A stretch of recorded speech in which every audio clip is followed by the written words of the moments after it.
Hey everyone, I just wanted to make a video where I just talk, where you can put this video while trying to sleep to it or in the background, or if you just want to watch my gameplay of BTD6 Odyssey while I talk about um, these hypothetical situations. Okay, so I'll start on my first one. Everyone on Earth suddenly loses the ability to sleep. How quickly does society fall apart?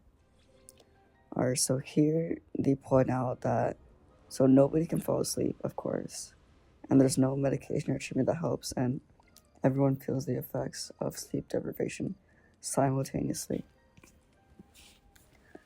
Alright, so they have some questions here. How long until someone notices it's a global phenomenon? How long until people stop going to work? How long until society collapses? How long until everyone dies? Okay, so let me start off with saying I'm just going to assume that people will still need sleep to survive, but they just can't sleep, which I think that's what this person is saying. Okay, so let me answer the first question. How long until someone notices it's a global phenomenon? Honestly, I think this will only take like a day and a half or like 2 days at most, because this would include like kids, babies, younger people who usually sleep a lot. Because I feel like if this were to be like only for like the like older people where like they get less sleep, it would take more than like 2 days, maybe like I don't know, 3 or 4 days, and it would definitely spread out like a lot faster with social media and everything. People posting on TikTok, YouTube, like Instagram, yada yada. You get the gist. So I don't think it'll take long at all. All right, next question. How long until people stop going to work? Honestly, I think this will be like 4 days. It'll start with like, I think it'll start with people getting sick and then calling in sick. And it'll just pile up with people calling in sick. Honestly, okay, that might be a bad take, but I don't know. I just don't know how it'll go. Because obviously, once it becomes a global phenomenon, that'll probably stop people going to work. But I think it just depends on the company. But the more and more people can't like operate without like can't operate since they're not sleeping, obviously they won't be able to work. So that'll probably take like 3 or 4 days of like no sleep for people to just stop going to work. And then how long until society collapses? Honestly, same thing with people not going to work. Because if there's no people working, then there's gonna be like nothing will be happening, and will eventually just like all collapse. But I think it'll take like a couple of days longer, so I'll give it like a week. I don't know, that might be crazy. That might be crazy. I don't know. How long do people even go without sleep? Because like I feel like I can't even go like 2 days at most. And then how long until everyone dies? I'm gonna give it like, I don't know, 2 weeks until everyone dies. Because I feel like there'll be like a point until people won't even want to eat. Like they'll be too tired. Like it'll be crazy. But yeah. Alright, next hypothetical. A genie offers you a week to make $1 million with the power of your choice, or you die. Okay, so here are the rules. You have exactly 7 days from the second you accept the agreement to make the money. If your net gain of money is less than 1 million USD, or whatever the equivalent is in another currency, you instantly die. Whatever amount of money you have made by the end of the week is multiplied by 50x, and yours to keep for life, tax-free. You also get to keep whatever power you choose for life. Okay, so here are the powers to make the mill. So the first one is near perfect accuracy. You gain instant near perfect accuracy with a physical thing, like a ball, a dart, a gun, a bow. And this only works for any physical type of accuracy, and not something like predicting a stock price. Okay, next one. Peak human physical condition. You instantly gain the body and physique of an Olympic level athlete. You can run nearly as fast as the fastest person ever and jump as high as the highest jumper ever, and etc. This only gives you the physique and muscles for these things, not the muscle memory or form. Okay, last one. Animal control. You gain the ability to enter the body of any one animal for up to 10 minutes with an hour cooldown. You cannot make any noises or movements the animal can't make normally. Okay. So I have to make a mill or else I die. And I can only do it I can only do it. I only have 7 days to make the money. Wow. So I feel like I'm gonna cut out human physical condition just because like you can't really do anything with that. And I know some people might say like you can go into sports, but you only have 7 days, so I feel like that's pretty stupid. And then there's near perfect accuracy. I don't know. I don't know what you could do with this besides like I don't know, like maybe you could like um hustle games with like in like darts or like pool. But honestly, I don't know. I don't think you can make a bill off that. So I think I'll go with the animal control. You gain the ability to enter the body of any one animal for up to 10 minutes with an hour cooldown.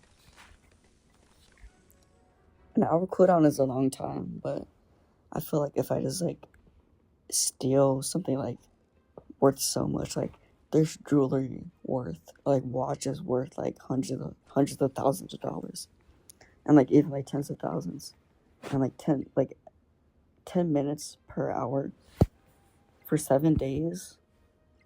That's like so like 20 or like 240 minutes a day, and like let's just say in 10 minutes, like if I just use a hawk, I can like steal like I don't know 5 Rolexes each worth like like 20 to like 200K.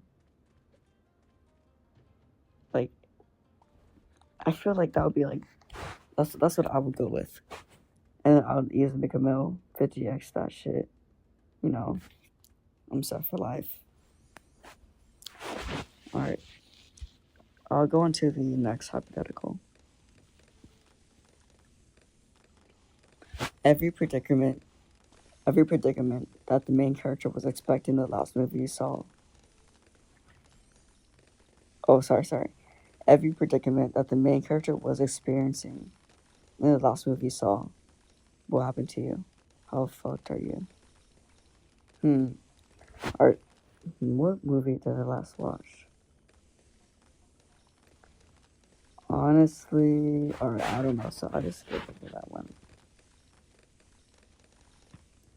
Cat on your lap.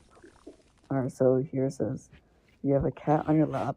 Everyone knows the rule. If a cat is on your lap, you aren't allowed to move until they decide to get off your lap.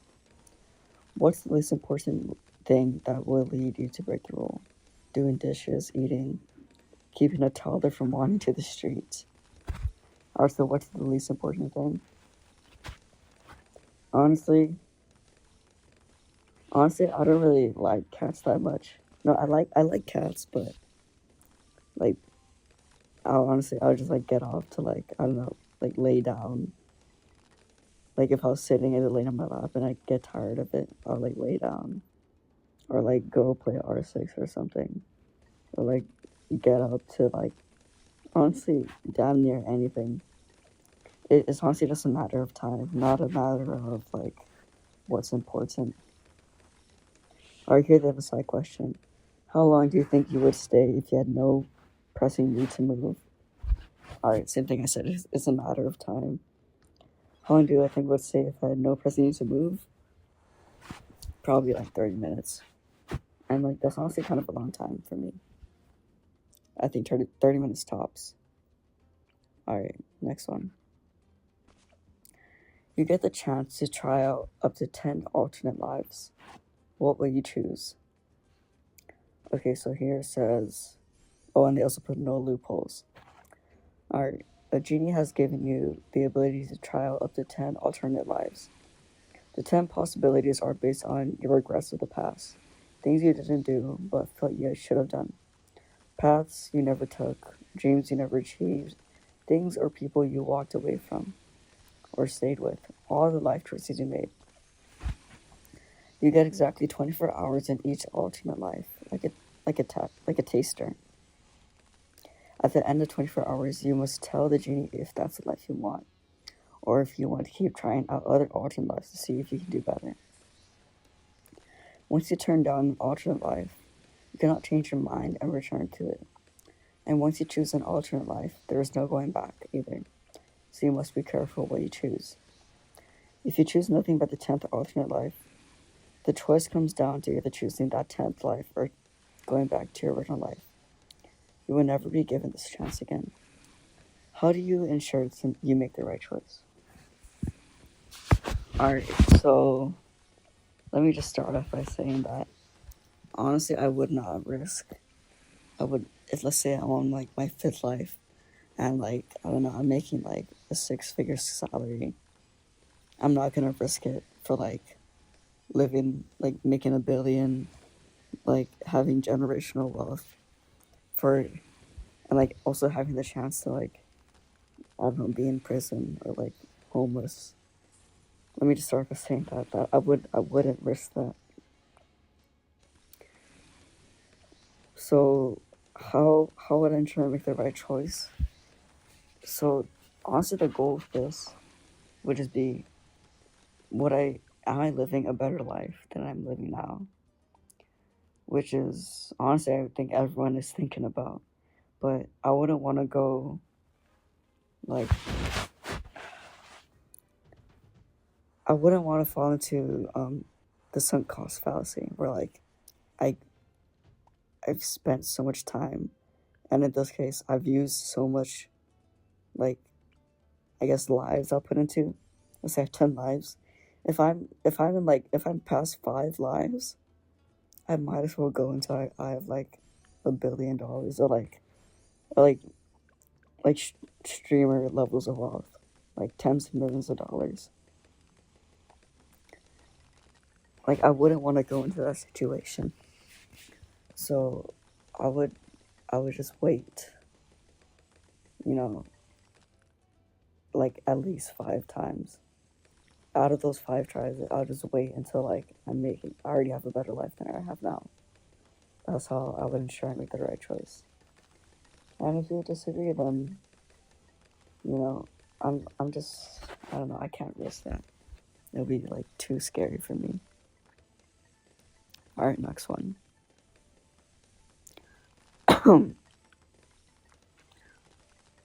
A person who you have feelings for but have consciously decided you shouldn't date asks you if you like them. All right, I feel like this is definitely relevant. With Obsession, if you haven't watched the movie. I mean, I won't talk about it, but if you know, you know. I didn't watch it either, but I just know the story. Okay, so let me read it. This person is extremely physically attractive, and their personality is one that makes you really like them in a romantic sense. You have a major crush on them, but you know something bad about this person that has caused you to consciously decide that you shouldn't date this person. They ask you if you like them, and you know that they want to know the answer because they want to date you and are assuming that if you say that you like them, then you will want to date them. In this scenario, you can only give a yes or no answer. This doesn't mean that you aren't allowed to give a more detailed answer, but in this scenario, you are physically unable to respond with anything other than yes or no. How do you answer this scenario? Do you say yes because it's the truth, or do you say no because you have consciously decided that you shouldn't date this person? Okay, so honestly, I've had many like crushes, like not like crazy crushes, but like people who I've like liked for a bit, where I've thought to myself like, would I look good with this person? Like, would we actually be a good match, or am I just like going like, do I just want to date them because like they're pretty, or like I like talking to them? That's honestly just a question that I have a lot when I think of someone I like. And in this situation, I would honestly, I think I would say yes. Currently, you know, I'm not even out of high school yet. I've I've never had like a relationship, like I never had a girlfriend before. I've only ever had like a talking stage, and I just say yes to just feel that, like, have that feeling of like what it means to be in a relationship with another person. But I don't know, maybe in like another situation, I would probably say no, because if I already consciously decided that I shouldn't date this person, then I don't know, it might not make most sense. I don't have that mindset. But yeah, I'll probably just say yes. All right. Next one. You get to have for yourself and available to buy online and in stores for everyone a large, in depth book full of absolute truth about any subject of your choosing.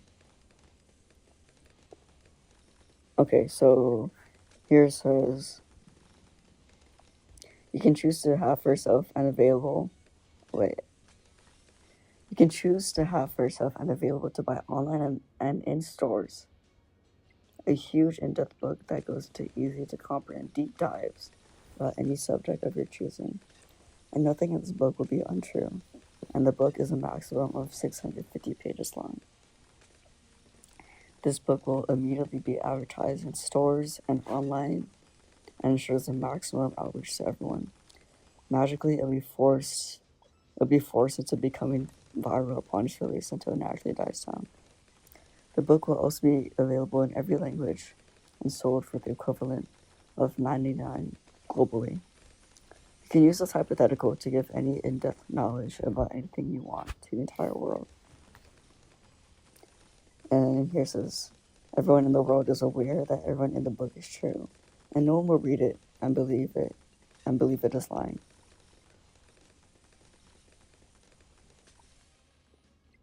Wait. Sorry, this person just edited it, and I'm so confused by this. It says everyone in the world is aware that everything in the book is true, but then they're also saying no one will read it and believe it is lying. Wait, so will people think the book is true, or will they believe it is lying? All right. Anyways, I guess I'll just answer this in a way where, like, I want everyone to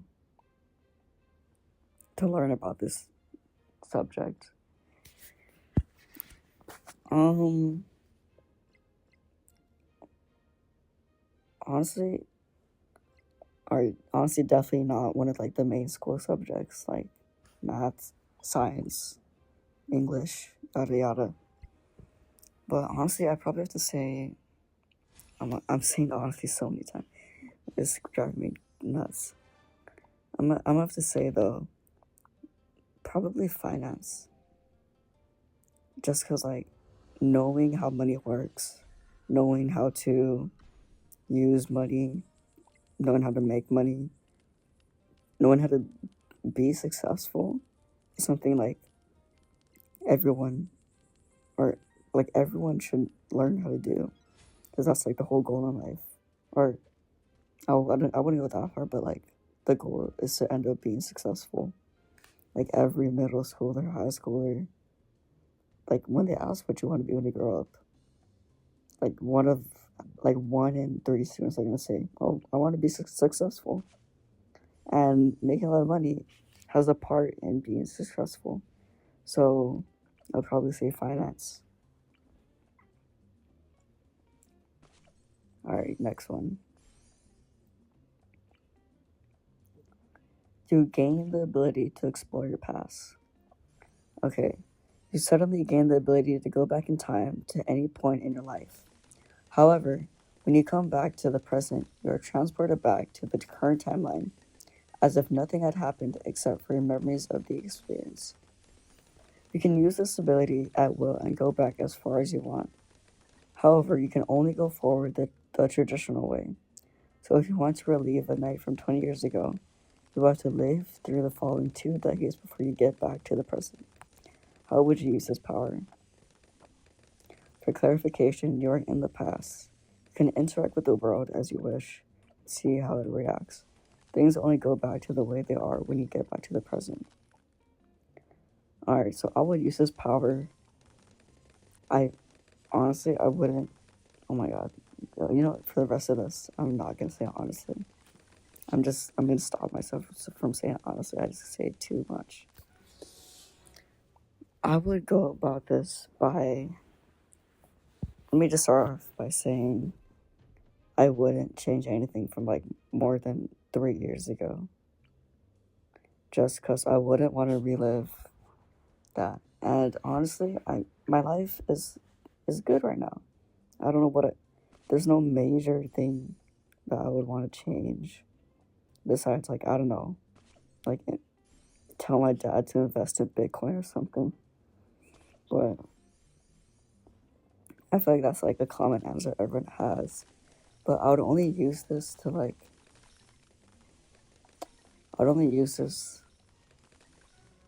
like recent situations where, I don't know, like if I take a test and I do bad, I'll relive it so I can take that test again and ace it. Or I make a mistake, so I relive that situation where I don't make the mistake. Or I compete somewhere and I fail miserably, so I relive that. Or I'm I'm tasked with making like a major decision in my life, and I don't know, give it a year, and if I end up homeless or like not that good, try out the other path. But yeah, I I don't know. This might be a hot take or a cold take, but I wouldn't want to go back 5 years ago and spend my life like reliving something that, like, honestly, nothing bad really happened, and nothing majorly bad happened. Okay, next one. An outer space anomaly briefly unites nearly all humans in one common goal. Okay, let me read it. Sometime in the near future, a barely perceptible gaseous anomaly passes through the Earth's atmosphere. Within 24 hours, every human being who has reached puberty will achieve an IQ of at least 125. Those who are already highly educated will be mostly unaffected, but the majority of humans will find themselves driven to study and learn as much as possible. There will be a massive uptick in online searches on mathematics, science, history, and so forth. Textbooks on any number of subjects will be highly sought after. People will gather in the thousands to hear lectures by educators and professors.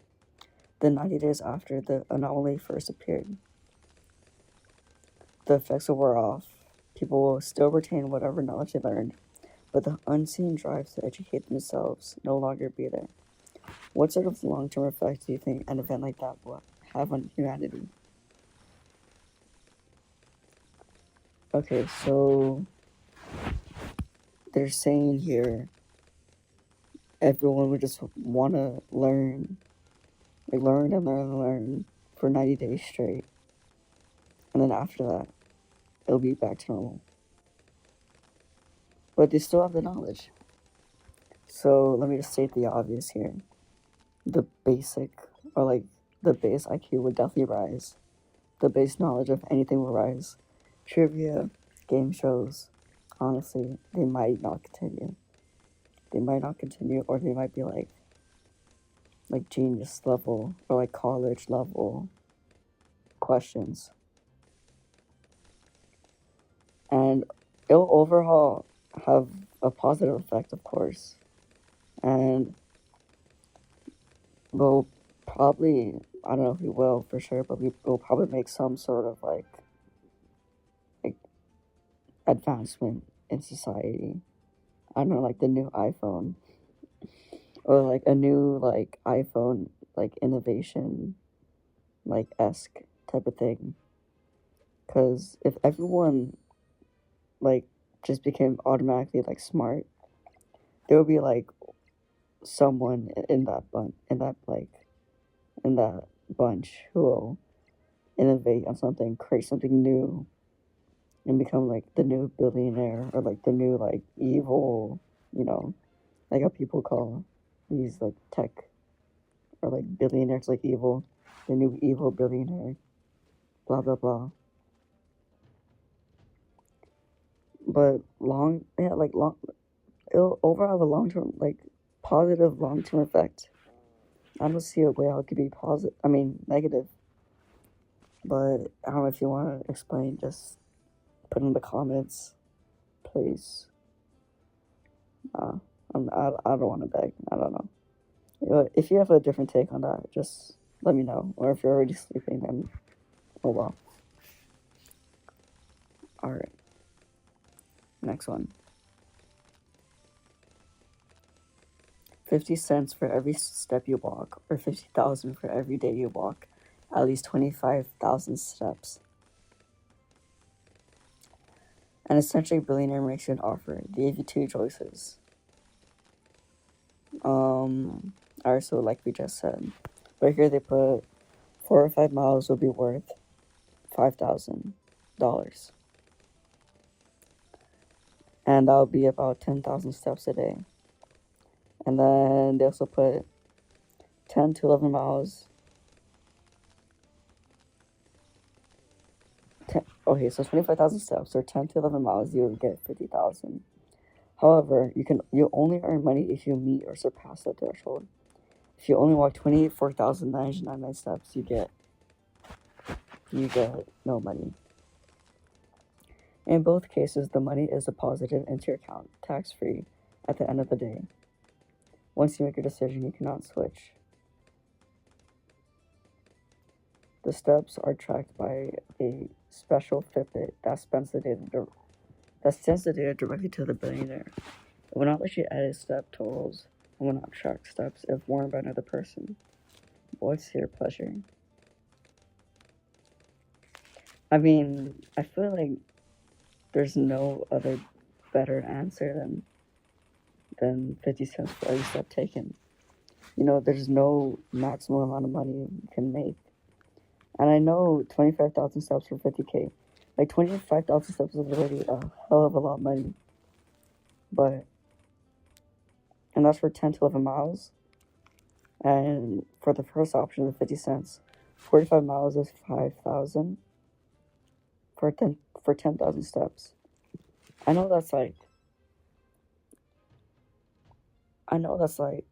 a big gap, 50,000 for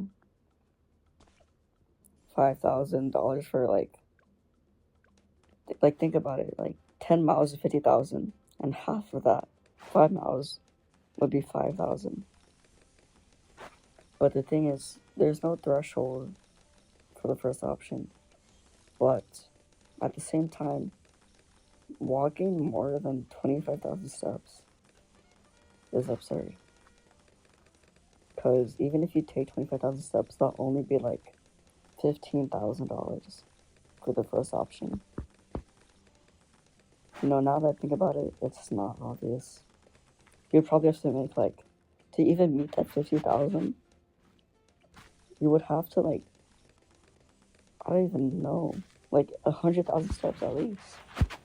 And that's like not even possible, I think. So actually, I'll go with the second option. Just because, like, it's even though there's no maximum, you have to think about what you would actually do, like what's actually possible to like get more money. And 25,000 steps for 50K, that's honestly not that hard.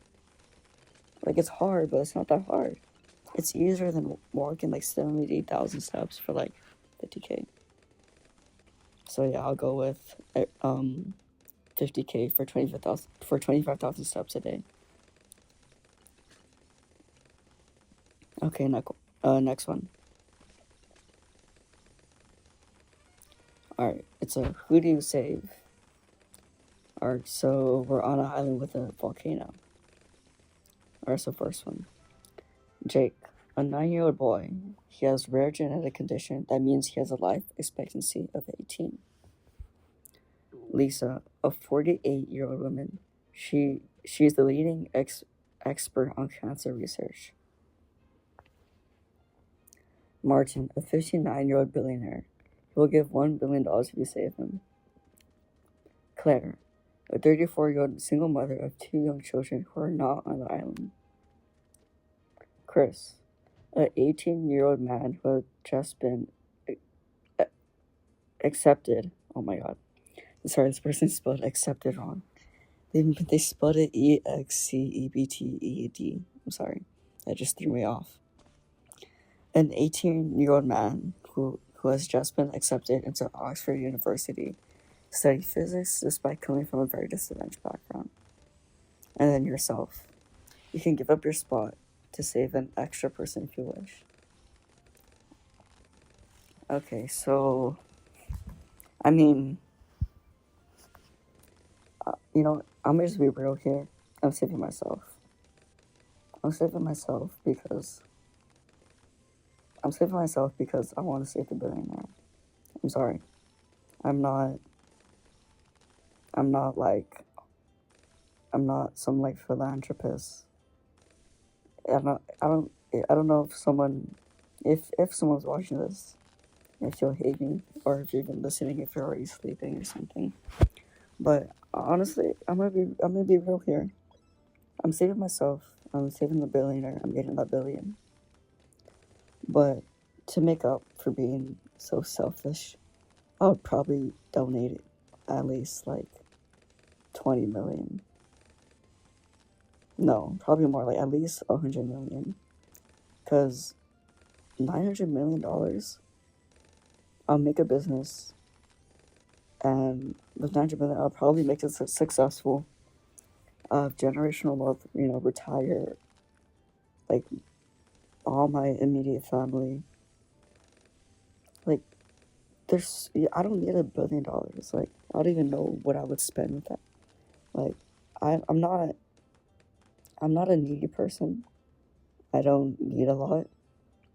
I don't expect a lot. I just want things that I don't need a supercar. I want a good car that will last long, a practical car, a good house, good food. I don't need like a private jet. I don't need the newest iPhone. I don't need, blah blah blah. So I'll probably just go with a billionaire, and then donate it. Donate like 10% of it, and save the rest for my kids, my grandkids, my great grandkids, my nieces, nephews, my great nephews, great nieces, grandparents, parents, siblings, yada yada. Yeah. If you disagree, then oh well. It is what it is. I'm sorry for not saving. I don't know. Second option would be that mother, to be honest. Okay. Last one. You have a terminal illness. A time traveler offers you a one-way ticket to 500 years in the future, where you can be saved. Do you take it? Okay, so here it says, You have been diagnosed with a terminal illness, and you have been given weeks to months to live. After confiding in a friendly acquaintance, they revealed to you that they are a time traveler from 500 years in the future. They confess that they aren't really supposed to do this, but they are heading back in 1 week and could take you with them. They're certain what you have is easily fixable in their time. However, this is a one-way trip you would not be allowed to return with knowledge of the future. They tell you 500 years from now, the world looks pretty different. They'll stick around to help you adjust, but it'll be an adjustment. Culture and manners have shifted a lot in that time. They won't get too specific, but they promise you'll at least be safe. Do you go with them? And here are the twists. If you said yes, what if the time traveler said you have to hide your time traveling status because you'd both be in trouble if caught? And if you said no, what if it was a degenerative illness, Alzheimer's, ALS, Huntington's? And what if there's a small chance you could return to your time? I would say no. I would just die peacefully, not painfully, in my time with the people I love, with the people I care about, and not some, you know, not going to a completely different world where I have to basically start a new life. And honestly, okay, I'm sorry for saying honestly. I'll slap myself right now for doing it. Okay, there. And I wouldn't stop thinking about the life I had before that. I'd rather just, like I said, die peacefully. And yeah, all right, that's it. Thank you guys or if for those who are still listening, thank you for being here. Thank you for watching. And damn, if you watched the whole thing, you're a trooper. Well, I mean, a small like content creator like myself, I'm just making this for fun over the summer. Just finding things to fill. I guess fill that void. Sure, I'll say that fill the void. Um, but yeah, I hope you leave a like, subscribe. Wait for new content, and if you want me to continue doing this, just leave a comment down below, and maybe I'll make this like a weekly thing. Okay. Have a good rest of your day, or good night, good morning, good afternoon. All right, bye.